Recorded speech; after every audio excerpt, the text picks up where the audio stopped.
우리나라 문화에서는 누가 추천서를 좀 써달라고 하면 내가 아는 사람이니까, 또 내가 가르친 사람이니까, 나랑 함께 일했던 사람이니까 어쨌든 잘 되면 좋지 해서 그냥 추천서를 거의 다 좋게 이렇게 써주는 경향이 있습니다. 그래서 추천서만 읽어보면 세상에 이렇게 좋은 학생이 없고 이렇게 뛰어난 인재가 없다 여겨질 정도로 그렇게 추천서를 그냥 잘 써주는 경향이 있습니다. 그런데 그렇게 그냥 좋게 써주다 보니까 이 추천서라는 게 그냥 형식적으로 쓰는 것, 딱히 이 사람이 어떤 사람인지를 정확하게 분별하기에는 쉽지 않은 그런 역할을 제대로 못하는 경우가 더러 있는 것 같습니다. 그런데 외국은 좀 많이 다릅니다. 아무리 내가 가르친 학생이라도, 나와 함께 일했던 사람이라 할지라도 그 사람이 어떤 사람인지를 정확하게 써주기 때문에 이 레퍼런스 추천서 써주는 거 쉽지 않고 또 잘 써주려고 하지도 않습니다. 그만큼 그 사람을 평가하는데 아주 중요한 큰 역할을 하는 것이 추천서입니다. 또 이와 더불어 reputation이라고 하는 영어 단어가 있습니다. 우리말로 말하자면 평판이라고 할 수 있겠는데요. 그래서 이런 말들 종종 합니다. 그 사람 reputation이 어때? 이 사람이 good reputation을 갖고 있느냐, bad reputation을 갖고 있느냐, 이 사람이 좋은 평판을 받는 사람이냐, 그렇지 않느냐 묻는 것이죠. 사람뿐만이 아니라 어떠한 기업이나 어떤 조직의 이미지에 있어서도 그 기업이 혹은 그 기업의 상품이 어떤 레퓨테이션이 있는가, 이런 거 굉장히 중요합니다. 그래서 한 개인이든 어떤 기업이든 그 서로의 관계 속에서 좋은 평판을 얻는 일이 매우 중요한 역할을 하는 것이죠. 이런 측면에서 오늘 말씀과 더불어 한번 같이 생각해 보려고 하는 것이 바로 이것입니다. 과연 나는 내 주변 사람들에게 어떤 레퓨테이션, 어떤 평판을 얻고 있는가 하는 점입니다. 내가 속한 직장 안에서 혹은 내가 속한 교회 안에서 나는 어떤 평판을 얻는 사람일까? 사람들이 만약 나를 소개한다면 나에 대해서 뭐라고 소개해 줄까 하는 것이죠. 또 사람들 사이에서의 평판도 물론 중요하겠지만 과연 하나님께서는 나를 어떻게 보실까? 하나님께서 어떤 일을 위하여서 나를 쓰시려고 할 때, 혹은 어떤 일을 위한 그 모임에 나를 보내어 나를 추천하고 나를 소개하려 하실 때 하나님은 과연 나에 대해서 그들에게 뭐라고 말해 주실까 하는 점입니다. 어떤 분들은 이렇게 말씀하실지도 모르겠습니다. 목사님, 사람들이 나를 어떻게 평가하는가가 뭐가 중요한가요? 하나님이 나를 어떻게 보시는가가 중요하지요. 나는 사람들 눈치 안 봅니다. 하나님께 잘 보이면 되는 것 아닙니까? 언뜻 보면 맞는 말인 것 같기도 하지만 사실은 매우 이기적이고 편협한 태도입니다. 하나님은 하나님의 자녀들이 하나님 앞에서는 물론이거니와 다른 사람들과의 관계 속에서도 덕을 세우는 사람, 그래서 하나님 이름의 영광을 위하여 좋은 평판을 얻는 하나님의 거룩한 자녀들이 되기를 하나님은 기뻐하십니다. 그래서 하나님께서도 또 사람들도 얼마든지 기쁜 마음으로 추천해주고 싶은 사람, 얼마든지 소개해주고 싶은 사람, 그런 사람 되는 것이 하나님 원하시는 것입니다. 그런 분이 있었습니다. 우리 예수님 그러셨는데요. 누가복음 2장 52절에 보니까 예수님의 어린 시절에 대해서 이렇게 말씀하고 계십니다. 예수는 지혜와 키가 자라가며 하나님과 사람에게 더욱 사랑스러워 가시더라. 아멘. 하나님과 누구에게? 사람에게도. 그러니까 우리 예수님은 하나님께만 아니라 사람들에게도, 또 사람들에게만 아니라 우리 하나님께 그렇게 사랑스러워 가시는 분, 하나님도 사람들도 그렇게 기쁜 마음으로 소개하고 싶고 추천하고 싶고 자랑하고 싶었던 분, 그런 신앙과 그런 인격과 성품과 삶을 가지셨던 분이 바로 예수님이셨다고 성경이 우리에게 증언하고 있는 것이죠. 추석 명절 연휴를 보내면서 우리는 부모, 형제, 친척, 이웃, 친구들, 많은 사람들을 만나고 또 감사하는 마음으로 또 대하고 있습니다. 많은 사람들과의 관계 속에서 과연 나는 어떤가? 어떤 사람으로 소개되고 있을까? 나는 하나님과 사람들에게 만약 나에 대한 추천서를 좀 써달라고 하면 하나님은, 그리고 내 주변 사람들은 나에 대해서 어떻게 추천서를 써줄까 한번 생각해 볼 필요 있지 않을까요?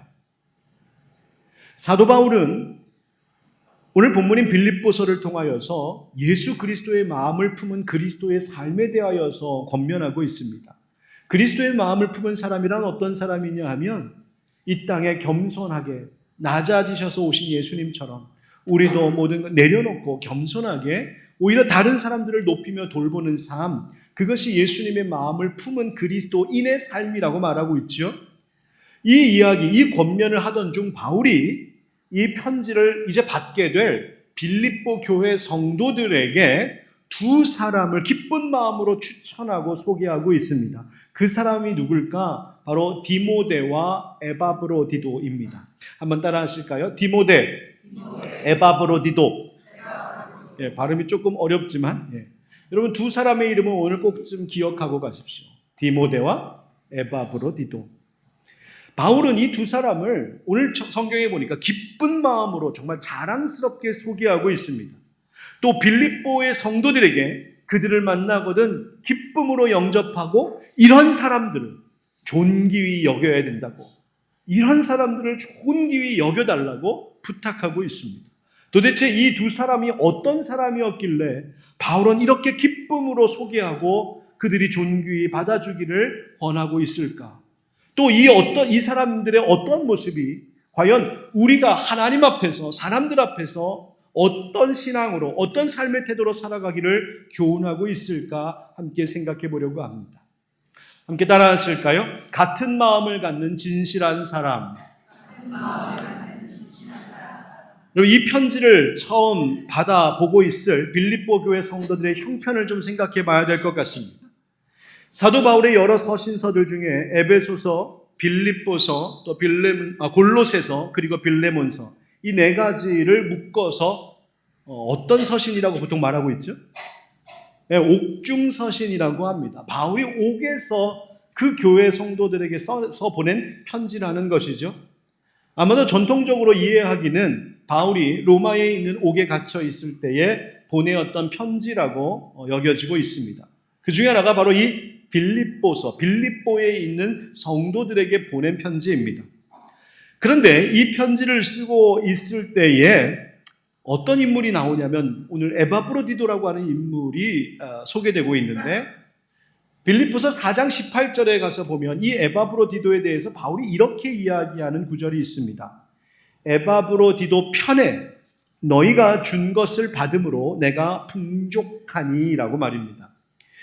즉 바울이 지금 로마에 있는 옥에 갇혀 있어서 모든 것이 어렵고 부족한 가운데 있는데, 빌립보 교회 성도들이 그들의 동역자이자 지도자인 이 에바브로디도라고 하는 사람에게 바울에 필요할 것을 보내었던 것이죠. 그래서 이 에바브로디도가 바울을 만나 바울을 위로하고 빌립보 교회의 소식을 전해준 것입니다. 그리고 나서 다시 이 사람을 통하여 바울 역시 자신의 소식을 빌립보 교회 성도들에게 전해주려고 하는 것이 바로 이 편지의 내용입니다. 그런데 바울이 이 빌립보 성도들에게 자기 자신에 대한 소식을 전해주는 내용을 보면 놀랍습니다. 왜냐하면 지금 바울이 빌립보 교회 성도들에게 자신이 그들을 걱정하고 있다, 염려하고 있다라고 보내기 때문이에요. 생각해 보십시오. 옥 안에 있는 사람이 옥 밖에 있는 사람을 염려해 주는 것이 당연한 것 아니겠습니까? 그런데 오늘 성경을 보면 물론 그것도 그렇거니와 옥 안에 있는 사람이 옥 밖에 있는 사람을 걱정해 주고 있습니다. 옥 밖에 있는 사람이 이 옥 안에 있는 사람을 염려해 주고 걱정해 주는 것이 당연한 것인데, 옥 안에 있는 사람이 옥 밖에 있는 사람을 걱정해 준다? 어떻게 그럴 수 있을까? 이유가 있습니다. 그것은 바울이 육신적으로는 옥 안에 갇혀 있는 듯 하지만 그 영혼이, 그 중심이 주님 안에 있는 자였기 때문입니다. 주님 안에 있는, 그래서 하나님께서 바울에게 주신 그 평안과 담대함이 그 옥의 담장을 뛰어넘어 오히려 밖에 있는 자들에게 기뻐하라고 외칠 수 있는 담대함이 되었던 것이죠. 여러분 꼭 기억하십시오. 참된 평안과 담대함은, 그리고 그 기쁨은 우리가 처한 환경에 구애받는 것이 아닙니다. 오늘 찬양 가운데도 있었던 것처럼 평안은 어디에서 내려오는 것이라고요? 하늘에서 내려오기 때문에 그렇습니다. 육신적으로는 우리가 어떠한 형편 가운데 있든지 내 영혼이, 내 중심이, 내 삶이 주님 안에 있는지 아니면 주님 밖에서 방황하고 있는지에 따른 것입니다. 주님 안에 있는 자에게 옥의 담장을 뛰어넘는 기쁨을 하나님이 부어 주실 줄 믿습니다. 그랬던 바울입니다. 그래서 이 빌립보 성도들을 위하여서 그들에게 바울의 소식을 전하고 그들을 위로하기 위하여 사람을 보내려고 하는데, 바울이 누구를 보내는가 보았더니 바로 디모데를 보내고 있습니다. 디모데를 보내는 이유가 뭘까? 19절 말씀입니다. 내가 디모데를 속히 너희에게 보내기를 주 안에서 바람은 너희의 사정을 알므로 안위를 받으려 함이니. 아멘. 바울이 이렇게 말하죠. 너희의 사정을 알므로 안위를 받으려 한다. 여기서 안위를 받다라고 하는 말의 그 의미가 뭐냐면 기분이 좋아지다, 즐거운 마음을 갖다, 이런 이야기입니다. 즉 바울이 지금 뭐라고 하는 겁니까? 자기의 기분을 좋게 하고 자기의 마음을 즐겁게 하는 일이 뭐라는 거예요? 내가 이제 옥에서 나갈 날이 결정되었다. 내가 이제 옥 밖으로 나가 자유할 몸이 되었다. 그것 때문에 마음이 즐겁답니까? 아니면 옥중에 있으면서도 먹고 쓸 것에 부족함이 없다, 참 행복하다, 그것 때문에 기쁘고 즐겁다고 말하고 있습니까? 그렇지 않습니다. 바울이 지금 자기를 즐겁게 하는 것, 즉 자기를 안위하는 것이 무엇이라고 말하고 있냐면, 너희들, 즉 빌립보 성도들의 사정을 알면, 너희들의 형편이 어떠한지를 내가 좀 들으면 그것이 나에게 위로가 되겠고 그것이 내가 기쁨이 되고 그것 때문에 내 마음이 즐거울 거라는 겁니다. 그래서 디모데를 보내겠다는 거예요. 여러분, 바울이 어떤 사람인지 느껴지십니까? 자기보다 다른 사람 더 걱정하는 사람이었습니다. 자기보다 다른 사람들의 안전과 안위 때문에 그들이 괜찮다면 나도 괜찮다. 그들이 아프면 나도 아프다. 어디서 많이 들어봤던 얘기죠. 네. 아프냐? 나도 아프다. 기쁘냐? 나도 기쁘다. 저 그 얘기하고 있는 것입니다. 이 바울과 빌립보 성도들의 관계가 지금 그렇게 아름다웠다는 거예요. 그래서 그들을 위하여 지금 디모데를 보낸다는 거예요. 자, 그러면 궁금한 게 생기죠. 왜 하필이면 많은 사람들 중에 디모데를 소개하고 디모데를 보내고 있을까? 이유가 여기에 있습니다. 20절 같이 읽죠. 시작. 이는 뜻을 같이 하여.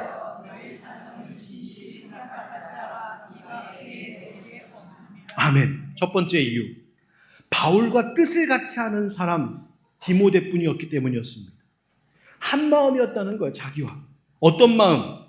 즉 바울이 빌립보 교회 성도들 때문에 염려할 때 옆에서 아유 무슨 다른 사람들 염려할 시간이 어디 있습니까? 선생님 먼저 걱정하십시오. 그러는 게 아니라 바울이 옥중에서 빌립보 성도들을 향하여서 그 염려하는 마음을 가지고 있을 때 똑같이 그 마음을 공감하고 함께 염려하며 기도해주는 이가 디모데밖에 없더라는 겁니다. 또 바울이 빌립보 교회 소식을 들음으로 위로를 얻듯이 디모데도 역시 그 다른 형제들의 소식을 들음으로 그것을 기쁨으로 여기는 자 디모데밖에 내게 없더라. 지금 그거 이야기하고 있는 겁니다. 또 하나 디모데를 소개한 이유는 바로 그와 같은 마음이 거짓으로, 형식적으로, 거칠애로 그러는 것이 아니라 진심으로 바울과 함께 빌립보 성도들을 염려하고 기도해주고 걱정해주는 사람 디모데였다는 것입니다. 따라하겠습니다. 자기의 일에만 매이지 않는 사람. 여러분, 바울이 디모데를 소개하며 이 빌립보 교회로 보내려고 하는 또 다른 중요한 이유가 있었습니다. 21절, 22절에 그들이 다 자기 일을 구하고 그리스도 예수의 일을 구하지 아니하되 디모데의 연단을 너희가 안 하니 자식이 아버지에게 함같이 나와 함께 복음을 위하여 수고하였느니라. 아멘. 디모데가 마치 자식이 부모 섬기듯이 이 바울을 위하여 그렇게 애쓰고 수고했다는 거예요. 그런데 그 말을 표현할 때 뭐라고 말했냐면, 다른 사람들은 다 자기 일을 구하고 그리스도 예수의 일을 구하지 않는데 디모데는 그러지 않았다는 겁니다. 다시 말하면 다른 사람들이 자기 일, 자기 목표, 자기 목적을 추구하면 길만 열심히 달려갔는가 하면 디모데는 그런 자가 아니라 주님의 일, 주님의 목적, 하나님의 뜻하신 바, 그것을 자기 인생의 목적으로 삼고 거기에 모든 선택에 우선을 두며 사는 사람 둘러보니 디모데밖에 없더라. 그래서 내가 디모데를 보낸다. 지금 이렇게 말하고 있는 겁니다. 여러분, 오늘 본문에 소개되는 또 하나의 사람, 바로 에바브로디도인데요. 25절에 이런 말로 에바브로디도를 소개합니다. 그러나 에바브로디도를 너희에게 보내는 것이 필요한 줄로 생각하노니 그는 나의 형제요, 함께 수고하고 함께 군사된 자요, 너희 사자로 내가 쓸 것을 돕는 자라. 아멘. 좋은 말 다 들어있습니다. 바울이 이 에바브로디도를 얼마나 신뢰했는지, 그는 내 형제다, 나랑 함께 수고하는 동역자다, 나와 함께 일하는 전우다, 나의 사자요, 나를 돕는 최고의 조력자다, 이렇게 말하고 있습니다. 여러분, 누군가에게 이런 레퓨테이션, 이런 평판을 얻는다면 여러분 얼마나 좋을까요?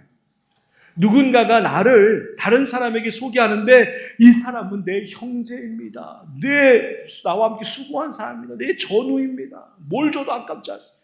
진심으로 그렇게 써서 나를 추천한다면 여러분 그게 얼마나 영광되는 일일까요? 지금 바울이 에바브로디도를 그렇게 여겼다는 것입니다. 이유가 있습니다.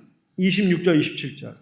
그가 너희 무리를 간절히 사모하고 자기가 병든 것을 너희가 들은 줄을 알고 심히 근심한지라. 그가 병들어 죽게 되었으나 하나님이 그를 긍휼히 여기셨고 그뿐 아니라 또 나를 긍휼히 여기사 내 근심 위에 근심을 면하게 하셨느니라. 아멘.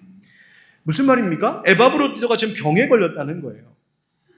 그런데 이 에바브로디도가 빌립보 교회 성도들을 얼마나 사랑하는지, 지금 자기가 병들었는데 자기 걱정하는 것이 아니라 내가 병들었다는 소식을 빌립보 성도들이 알게 되었다는 것을 알고 나 때문에 걱정할까 봐 그걸 근심하더라는 겁니다.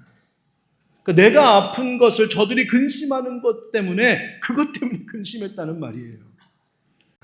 여러분, 사람의 본성은 사실 자기 우선적으로 생각하고 자기 중심적으로 생각하고 행동하게 되어 있지요.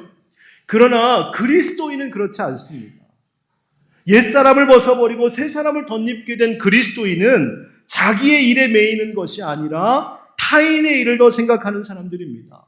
형제와 이웃을 돌보는 일, 결국 그것이 예수 그리스도의 일이죠. 그래서 바울이 이야기하는 것입니다. 자기의 일에 매이지 않고 자기의 일 먼저 구하지 않고 예수 그리스도, 그분의 일을 먼저 구하는 사람이었다고요.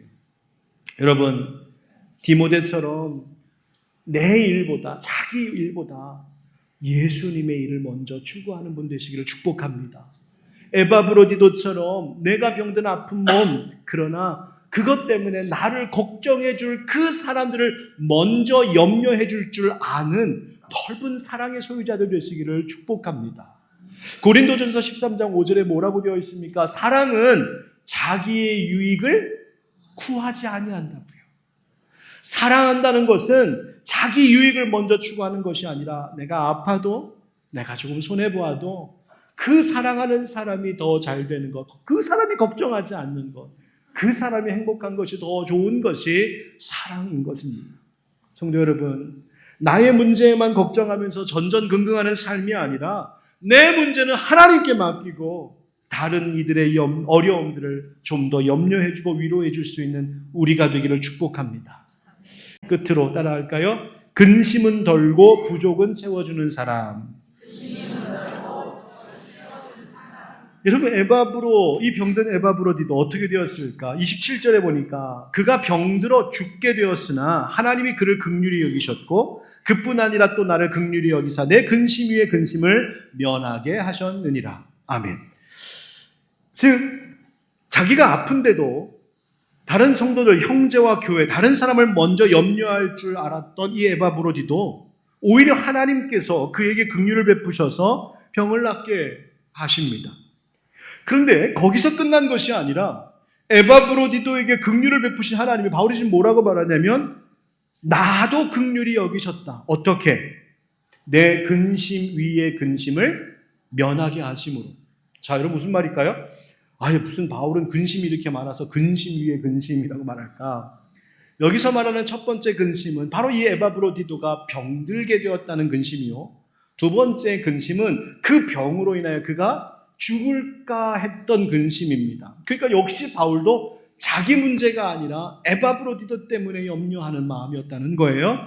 그런데 이 에바브로디도가 자기 아픈 것, 자기 문제에 묶여있지 않고 매이지 않고 다른 사람들을 먼저 생각하고 염려하니, 즉 나의 안위보다 다른 사람의 안위를 먼저 생각하니까 하나님께서 오히려 이 에바브로디도에게 긍휼을 베푸셔서 문제를 해결해 주셨고, 그의 문제를 해결해 주심으로 그를 또한 걱정하던 바울의 근심도 면하게 하셨고, 그렇게 하나님의 긍휼과 축복이 점점 퍼져나가더라는 겁니다. 여러분 보십시오. 바로 하나님의 위로를 구하는 삶을 추구해야 될 이유가 바로 여기에 있습니다. 누가 내 근심 좀 알아줄까? 왜 아무도 내 근심을 덜어주는 사람은 없나? 왜 나의 부족을 채워주는 사람은 아무도 없을까? 여러분 그 생각만 하고 살면 우리 안엔 위로와 긍휼은 늘 부족하고 모자랄 수밖에 없습니다.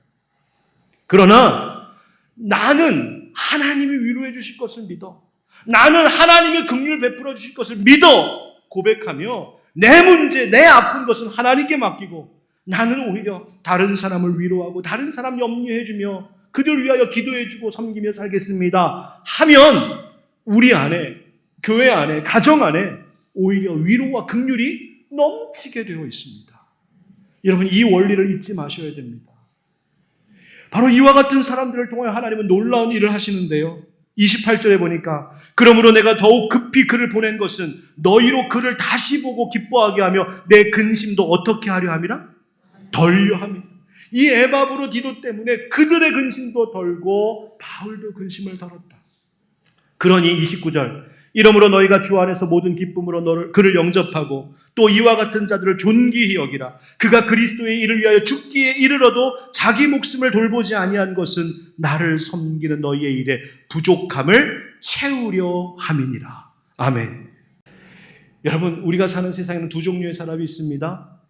살면서 주변에 근심과 걱정을 늘 더해가며 살아가는 인생이 있는가 하면 다른 이들의 근심과 걱정을 덜어주며 사는 사람이 있습니다.